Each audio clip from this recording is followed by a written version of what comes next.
자, 그럼 본격적으로 오늘의 첫 번째 우리 강연자를 모실 건데요. 여러분 지금 홍콩연구소에서 사용하고 계시는 플래너 다 알고 계시죠? 정말 쓰기 싫죠? 그런데 저는 그거를 보자마자 너무 갖고 싶었어요. 그래서 제가 대표님께 부탁드려서 한 박스를 훔쳐왔어요. 한 박스를 제가 달라 그랬어요. 자, 그런데 만약에 질문입니다. 제가 그게 너무 괜찮아서 복사집에다 복사를 맡겨서 제가 무단으로 사용하면 저는 어떻게 될까요? 그냥 혼날까요? 잡혀가요. 맞아요. 자, 왜 잡혀갈까요? 바로 대표님께서 특허를 내셨기 때문입니다. 그 플래너를 무단으로 사용하면 잡혀가요. 그걸 대표님께서 이제 신고하면 우리는 경찰서에 가야 돼요. 자, 그럼 이 특허를 내는 분이 누굴까요? 바로 변리사님들이 내주십니다. 이런 사람들이 가지고 있는 기술들을 특허를 내주시는 일을 하시는 분이 바로 변리사인데요. 우리 첫 번째 강연자이십니다. 라이노 특허법률사무소의 조규형 변리사님께서 여러분들에게 강연을 준비해 주셨다고 합니다. 네. 아니, 오시면 돼요. 엄청 잘생기셨습니다. 엄청 귀한 얘기를 여러분들이 해주실 거예요. 우리 큰 박수로 조규형 변리사님을 모시겠습니다. 네. 예, 안녕하세요. 저는 서울에서 특허법률사무소 운영하면서 지금 8년째 변리사로 일하고 있는 조기현 변리사라고 하고요. 오늘 제가 이제 첫 주자로 이렇게 말씀드리게 됐는데, 어떤 더 깊은 이야기를 드릴 수 있을지 좀 고민이 많이 되네요. 그래서 처음 오연란 대표님으로부터 이제 말씀을 들었을 때, 제가 어떤 거를 중점으로 좀 말씀드려야 될까 고민이 많았어요. 저는 보통 이제 변리사로서 지식재산권 특허 관련된 기업 강의라든가 공부법에 대한 심도 있는 강의라든가 그런 걸 위주로 했었는데, 오늘은 좀 전반적인 인생 진로나 약간 마인드 같은 내용에 대해서 말씀을 드려야 되더라고요. 그래서 제가 고민을 많이 하다가 이제 제목을 이렇게 잡았습니다. 스스로 고민하고 행동하는 나. 근데 이렇게 제가 좀 많은 고민의 끝에 이 제목을 잡은 이유가, 결국에는 인생에서 주체는 자기 자신이고 스스로 행동하고 판단을 해야 되거든요. 그러니까 타의가 아니라 스스로의 이제 마음가짐으로 해야 되는데, 제가 그거를 중점으로 좀 더 말씀을 드려보겠습니다.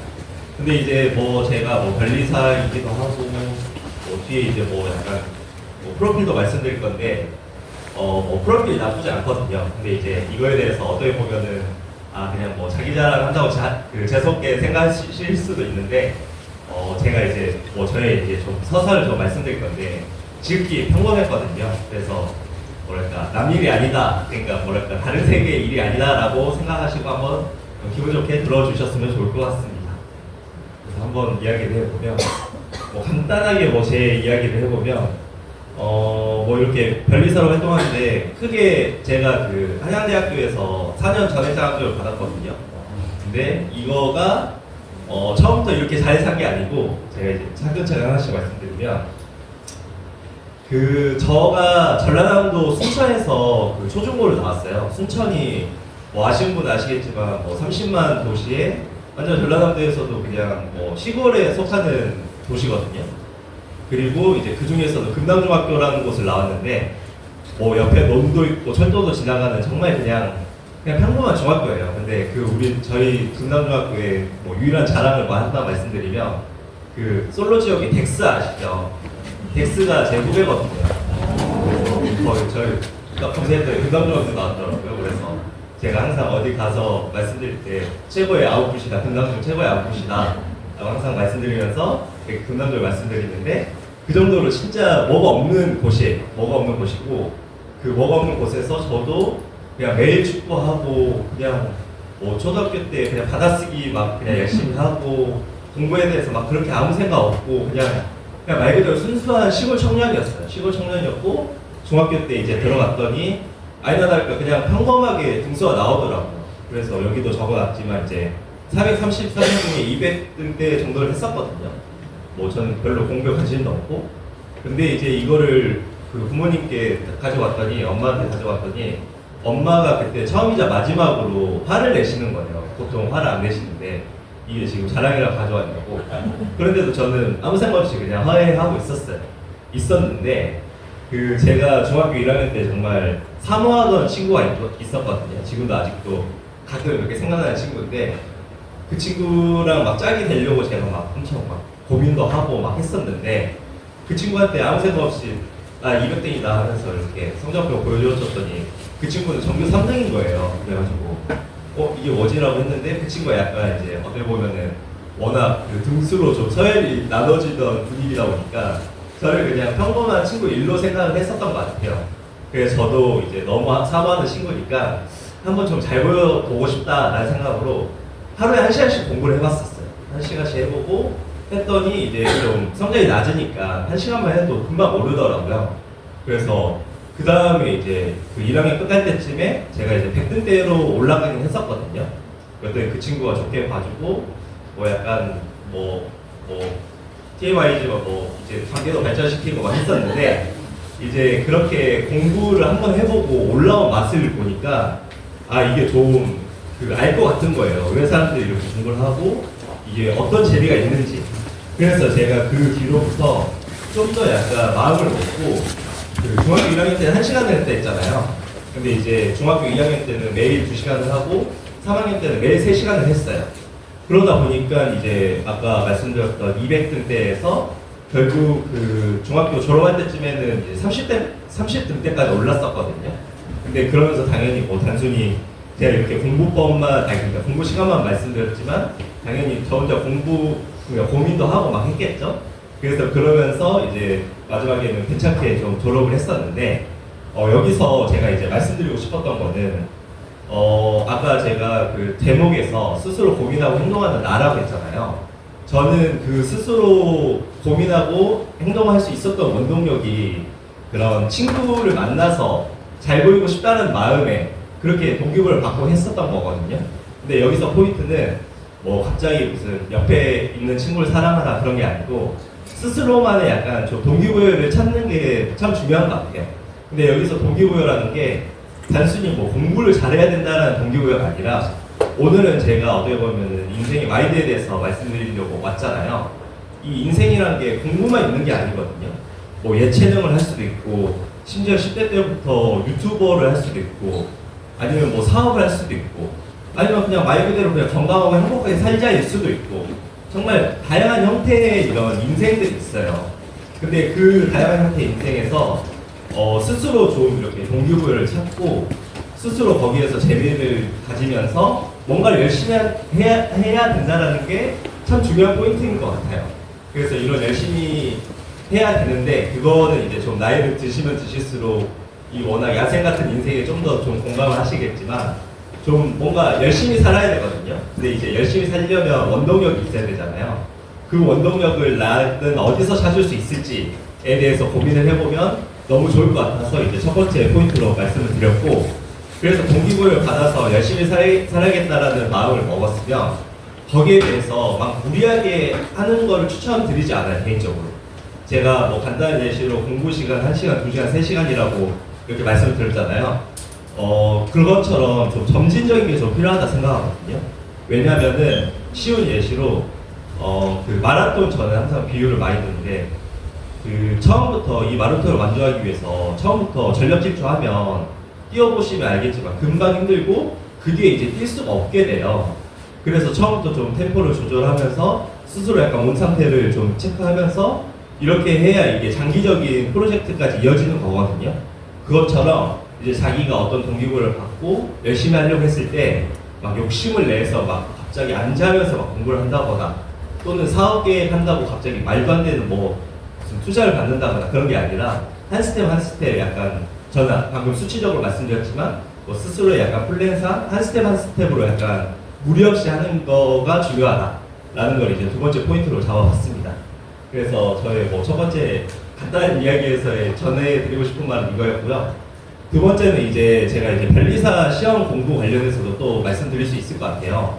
근데 이제 제가 오늘 크게 두 파트로 나눴는데 이 두 파트에서 전달드리고자 하는 이런 취지가 어떻게 보면은 단순히 10대 때 입시생, 그러니까 입시 준비하면서에 해당된다거나 또는 변리사 공부 20대 때 변리사 공부하면서 해당되는 것뿐만 아니라 제가 오늘 드리고 있는 말씀들은 지금 저한테도 해당되는 말이거든요.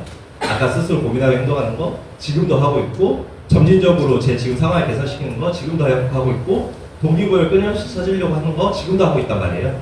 그래서 이거 어떻게 보면 남 일이 아니라 지금 저의 상황의 일이라고 생각해 주시면 될 것 같아요. 그래서 두 번째로 이제 변리사 이런 시험 관련해서는 일단 변리사 직업을 뭐 간단하게 뭐 말씀드리면 좋을 것 같아요. 주변에 이제 변리사가 없고 이제 그 10대 분들도 변리사 직업을 가질 수도 있으니까 이 직업 나쁘지 않거든요. 뭐 재미적으로나 수익적으로 나쁘지 않아요. 그래서 혹시라도 관심 있으면 이번 기회에 관심 있으면 한번 그 꿈으로 가져가도 좋을 것 같다라고 생각이 들고요. 변리사를 좀 뭐랄까 있어 보이게 말씀드리면 무형의 자산인 아이디어를 유형의 가치인 지식재산권을 만들어 드리는 게 변리사예요. 근데 이거는 좀 뭐랄까 포괄적이잖아요. 그래서 쉽게 말씀드려서 그 특허는 기술이고요.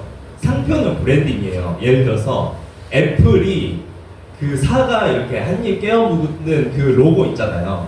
그 불과 20년 전까지만 해도 이거 어디에 막 붙이고 다니다고 해가지고 아무도 알아주지 않았단 말이에요. 근데 지난 20년 동안 애플이 그 기술도 개발하고 거기에 대한 브랜드도 많이 확대시켜가지고 이 한 입 깨어먹은 사과 로고가 엄청나게 파급력이 높은 상표권이 된 거란 말이에요.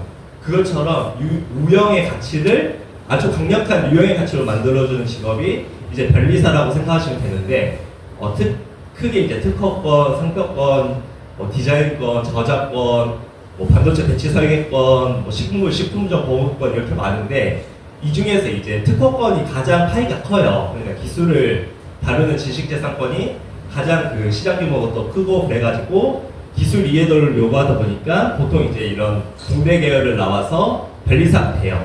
그래서 이제 혹시라도 변리사를 생각하시는 분이 계시면 공과대학으로 가세요. 공과대학으로. 아니면 차선책으로 자연과학대를 가든가. 그래서 뭐 이런 변리사라는 직업, 뭐 진로 어떻게 하는지에 대해서 뭐 간단히 말씀드리고요. 저도 이제 변리사를 이렇게 그렇죠. 이것도 간단히 말씀드리면 기술이 점점 고도화되고 있어요. 그리고 지식재산권의 그 입지가 점점 높아지고 있거든요. 근데 이제 그 미국이나 유럽 같은 경우는 특허, 뭐 수치적으로 말씀드리면 특허 하나 내는데 한 1,000만 원이 들어요. 근데 한국은 특허 하나 내는데 한 4,500 정도 들거든요. 그 정도로 약간 입지가 좀 차이가 있어요. 국내랑 이제 해외 시장이랑. 그래서 점점 이런 선진국을 따라가는 기조가 이어질 거기 때문에 그리고 기술 전문성, 그러니까 특허 전문성을 다루는 변리사 직업은 변리사밖에 없어서 아마 이제 그런 입지도 확대될 것이라 예상이 되고요. 그래서 이제 제가 공부했던 거 좀 말씀드리면 저는 막연하게 좀 전문 직종을 가지고 싶어서 시작을 했어요. 근데 이제 공과대학 수학과학만 하다 보니까 법률 공부가 역시 쉽지 않은 거예요. 그래서 이제 바로 휴학을 하고 돌입을 하는데 역시나 쉽지 않아서 거의 답안지를 못 쓸 정도로 제가 했거든요. 그리고 또 이제 수치적으로 말씀드리면 1,200명, 2차 시험 1,200명 중에 그때도 한 1,000등인가? 1,100등? 1,000등 정도 했었어요. 첫 번째. 그래서 저는 항상 이렇게 좀 고난을 겪어야 정신을 차리는 스타일인데 이제 그 인생을 걸고 시작했는데 이제 1,200명 중에 1,000등, 1,100등 하고 있는 거예요. 200명이 합격인데, 200등이 합격인데. 그래서 이거 진짜 큰일 났다 해가지고 이제 1년 동안 저는 이제 어떻게든 합격을 하기 위한 플랜을 세웠어요. 그래서 이제 지옥의 암기라고 해서 매일매일 암기 스터디를 했어요. 저희 암기 원들 스터디원들 3명이랑 매일매일 모여가지고 매일매일 외웠어요. 매일매일. 그래서 시험 당일에는 누가 툭 물어보면 어떤 판례 조문이든 법 조문이든 어떤 회로 그 공학 공식이든 나올 수 있도록 술술 나올 수 있도록 1년 동안 달달 외웠어요. 달달 매일매일. 그리고 플러스로 이제 단순히 저는 이 합격하기 위한 강한 동기부여가 생겼기 때문에 이 합격하기 위한 정말 이상적인 강력한 이런 방안들을 많이 설계를 했거든요. 그것 중에 하나가 강력한 암기뿐만 아니라 그 컨디션 관리, 그러니까 체력 관리도 정말 중요하다고 생각해서 이렇게 적었어요. 근데 여기에는 지금 뭐 주 2회 러닝도 하고 매일매일 앉아있을 때도 스트레칭하고 자기 전에 30분 수면 시간을 줄이더라도 30분 스트레칭하고 그리고 수면 시간 절대 안 줄이고 이렇게 해야 이제 1년 했을 때 버틸 수 있을 거다 라고 생각해서 좀 이렇게 치밀하게 했거든요. 그래서 이제 1년 동안 했더니 시험에 들어갔더니 이제 너무 어려운 거예요, 역시나. 근데 이제 그날 그 해 시험이 정말 어려운 시험이었는데 제가 합격했을 때 근데 저는 이거 시험 첫 문제집을 보면서 느낀 게 아, 내가 이 정도까지 어려우면 다혜는 지금 난리 났다. 나는 진짜 모든 걸 달달 외우고 들어왔는데 내가 이렇게 어려운 거면 다른 애들은 진짜 난리 났다라고 생각했는데 아니나 다를까 불시험이었고 점수가 낮았고 그런 분위기였어요. 그래서 이제 다행히도 이제 제가 합격했을 때 아까 처음 100등 1000등 했었거든요. 근데 저는 이렇게 10등 했습니다. 이게 수치적으로. 근데 이게 뭐 제가 어떻게 말하면 좀 간단한 뭐랄까 너무 쉽게 말씀드려서 아 이 사람 뭐 머리 좋아서 그런가 보다라고 생각하실 수 있는데 피나는 노력이 있었거든요. 저도 살면서 그렇게 많이 울어본 적이 없었어요. 그 시험 공부를 하면서 저는 그 외에 울어본 적이 없는데 시험 공부하면서 거의 한 이틀에 한 번꼴로 눈물 젖어 베개를 하면서 잤어요. 스트레스 많이 받고 하니까. 그 정도로 저는 엄청 매일 암기하고 갈아 넣으면서 했거든요. 그래서 이런 식으로 했는데 저희 이런 스토리에서 또 이제 말씀드리고 싶은 게 길게 보고 해야 된다는 거랑 그리고 근거 있는 자신감을 가져야 된다라는 거예요. 근데 이것도 아까 말씀드렸다시피 시험 합격을 위해서 공부법 이런 게 아니라 이거는 저는 어떻게 보면은 인생을 관통하는 마인드라고 생각을 하거든요. 그래서 첫 번째는 근거 있는 자신감인데 저는 지금도 보면 약간 좀 뭐랄까 당차잖아요. 좀 자신감이 넘치잖아요. 저는 자신감이 없는 편은 아니에요, 솔직히. 이렇게 다수에 섰을 때 제가 뭐 위축되거나 뭐랄까 잘 이야기를 못하는 편이 아닌데 이렇게 할 수 있는 이유도 제가 이거에 대해서 PPT를 만들고 그리고 여기 온다고 그냥 단순히 온 게 아니라 저 혼자 며칠 동안 고민을 많이 했거든요. 어떻게 말씀드리려니까 엄마한테 전화 드려가지고 거의 1시간 동안 더 통화하고 나 어떻게 키웠어? 막 하고 근데 이렇게 막 고민을 하다가 이게 많이 축적되고 이제 좀 뭐랄까 스스로 자신감이 생기니까 이런 강의에 섰을 때도 제 이야기를 이렇게 자신감 있게 술술 하는 거예요. 저에 대한 믿음으로. 마찬가지로 아까 시험장에서 첫 페이지부터 특허법부터 엄청 어려웠지만 해외 출원 나와가지고 엄청 어려웠거든요. 엄청 어려웠지만 저는 아까 말씀드렸다시피 다 외웠고 그 누구보다 자신이 있었기 때문에 아 이거 내가 이렇게까지 맡길 정도면 다른 애들 지금 난리 났다라는 자신감으로 기세로 이렇게 했던 거란 말이에요. 그래서 이런 근거 없는 자신감이 근거 있는 자신감이 중요하다. 근거 있는 자신감이 중요한데 이 자신감의 원천은 철저히 노력하에서 자기가 얼마나 고민하는지에서 나온다라는 거를 이제 중요하게 생각하시면 좋을 것 같고 그리고 이제 아까 제가 점진적인 공부법과 관련된 비슷한 맥락인데 길게 보고 가는 게 참 중요해요. 그러니까 이거에 중요한 것 중에 하나가 그래서 저는 운동을 했잖아요. 지금도 요새도 이제 큰 챌린지들이 많이 있는데 지금 이 시점에도 이 큰 챌린지들을 잘 수행하기 위해 저는 오늘 가서도 러닝을 했거든요. 오늘 러닝하는 날이거든요. 그것처럼 이제 좀 매일매일 이런 건강관리가 중요하고 건강관리의 측면은 이제 길게 본다는 측면인데 이런 거를 좀 이것도 유념하시면 좋을 것 같아요. 그래서 이거에 약간 좀 TMI인데 저는 10대 때도 그렇고 20대 때도 공부할 때 좀 이제 책가방을 메고 도서관 가잖아요. 도서관에 딱 내려서 문제집을 보려고 하는데 약간 까닥하는 순간 그러니까 오늘 뭔가 공부 필이 아니다라고 하는 순간 더 무리 안 하고 스트레스 안 받고 그냥 덮고 나왔어요.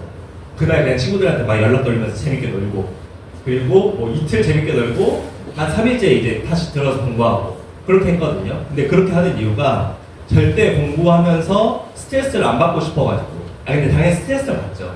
그러니까 역치가 넘는 스트레스를 안 받으려고 저는 좀 역치가 넘는 스트레스를 받을 것 같으면 항상 이렇게 덮고 나왔단 말이에요. 근데 그게 이제 길게 보고 하기 위해서 왜냐면은 이런 수험 공부도 그렇고 인생도 그 마라톤이니까 그래서 여기 이제 학부모님들도 많이 계시는데 이런 말 드리면 이제 약간 안 좋아하실 수도 있는데 공부 안 될 때는 그냥 과감하게 덮어버려야 돼요. 그리고 재밌게 놀고 그래서 그거를 좀 잘 반영하시면 좋겠는데 뭐 아무튼 그런 게 있습니다. 그래서 이제 오늘 좀 이렇게 좀 일련의 과정으로 말씀을 드렸고, 그래서 전체적으로 좀 제가 말씀드리고 싶은 거는 10년 후의 모습을 그리는 게 참 중요한 것 같고, 그 다음에 실행함에 있어서 두려워하지 않는 게 참 중요한 것 같아요. 그래서 이거는 제가 계속 말씀드리지만 단순히 공부법에 대한 거다 또는 과거 제가 뭐 열심히 살았을 때에 대한 거에 하는 게 아니고 인생을 살아감에 있어서 그리고 저의 현 시점에 대해서도 적용되는 이런 말들이거든요. 그래서 한번 10년 후에 내가 뭘 하고 있을지, 뭘 하고 싶은지, 그리고 그걸 하기 위해서 뭘 해야 될지, 그리고 이제 두려워하지 않기 위해서는 어떤 노력들을 해야 될지, 그런 거를 좀 고민해보면 좋을 것 같고, 이번 강연을 통해서 한번 들어보시면서 좋을 것 같고요. 그래서 예시로 뭐 저도 변리사 2차 기득 합격 해가지고 이렇게 막 적어놨잖아요. 제가 중간중간에 수험 공부를 한 2년 4개월 정도를 했었는데 눈물의 수험 공부, 수험생 시절을 보내면서 이제 중간중간에 합격하면 뭘 해야지 하면서 막 혼자 막 적었던 게 막 20가지가 넘어갔어요. 그래서 지금 뭐 다 한 건 아니지만 많은 걸 했거든요. 근데 이제 그 준비하는 이 어려운 상황 속에서도 이렇게 그려보니까 뭐 기분이 좋고 뭔가 더 열심히 할 수 있을 것 같고 하더라고요. 그래가지고 뭐 여기 있는 자녀 그 학생분들도 대학교 가서 뭘 하고 싶은지 또는 10년 뒤에 뭘 하고 싶은지 이런 거를 좀 잘 이렇게 구상해서 지금부터 그거를 이제 동기부여의 원동력으로 삼아 보면 좋지 않을까라는 생각을 해서 한번 뭐 제 예시로 어떻게 보면 좀 부끄럽지만 가져왔습니다. 그래서 오늘 뭐 제가 말씀드리고자 하는 거는 이렇게 그러니까 제가 말씀드리고자 하는 부분들이 좀 어느 정도 말씀을 드렸던 것 같아요. 그래서 뭐 짧은 시간이지만 이제 좀 얻어가시는 게 있으셨으면 좋겠고 쉽게 말해서 이제 타의에 의한 삶이 아니라 스스로에 의한 삶을 사셨으면 좋겠다는 말로 마무리하면서 강연을 마치도록 하겠습니다. 감사합니다.